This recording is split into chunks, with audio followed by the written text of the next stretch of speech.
Normally আমরা যে ভর্তা করি মানে কোনো সবজি ভাতে দিয়ে বা সিদ্ধ করে যে ভর্তা করি তার চাইতে কিন্তু পোড়ানো ভর্তাটা কিন্তু অনেক বেশি মজা হয়। আর যদি পুড়িয়ে ভর্তাও করাও হয় তাহলে বেশিরভাগ সময় দেখা যায় যে বেগুন পোড়ানো বা পটল পোড়ানো এই খাবারগুলোই পুরাই ভর্তা করে খাওয়া হয়। কিন্তু আমার অনেক দিনের ইচ্ছা ছিল মিষ্টি কুমড়া পোড়ানো ভর্তা খাবো, কিন্তু চিন্তার বিষয় হলো যে মিষ্টি কুমড়ার যে এত বড় সাইজ, এই সাইজের মিষ্টি কুমড়া কিভাবে পুড়িয়ে ভর্তা করা যাবে।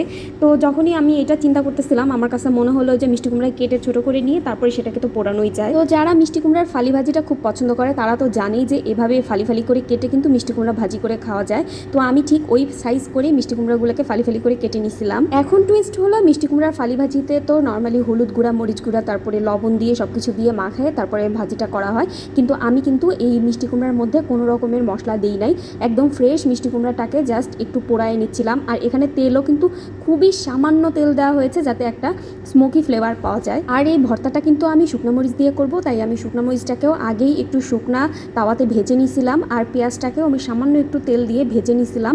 তো ওইগুলাকে ভাজা হয়ে গেলে তারপরে আমি মিষ্টি কুমড়াটাকে পোড়ানো করে উল্টায় পাল্টায় ভেজে নিলাম। এবার হলো ভর্তার পালা, মানে শুকনা মরিচ ডলা করতে হবে, তারপর পেঁয়াজ দিয়ে শুকনো মরিচটাকে খুব ভালোভাবে মাখিয়ে নিতে হবে লবণের সাথে, তারপরে একটু তেল দিয়ে তারপর মিষ্টি কুমড়াগুলোকে খুব ভালোভাবে চটকায় একদম মাখায় নিতে হবে। সকালবেলা যেহেতু আমার হাজব্যান্ড অফিসে চলে যায় আর দুপুরে তাকে লাঞ্চ দিয়ে দেওয়া হয়, তো ভর্তা তো সচরাচর লাঞ্চে দেওয়া হয় না, এই জন্য সে একদম স্যাঁচড়ার মতো ওয়েট করতেছিল যে এই ভর্তা দিয়ে সে খেয়ে তারপরে অফিসে যাবে।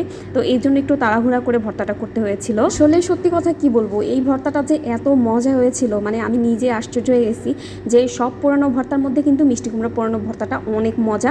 মানে বেগুন পোড়ানো ভর্তাটা আপনাদের ভালোই লাগবে এটা জানি, পটল পোড়ানো ভর্তাটাও ভালোই লাগবে, আর আলু ভর্তা তো সবসময়ই বেস্ট।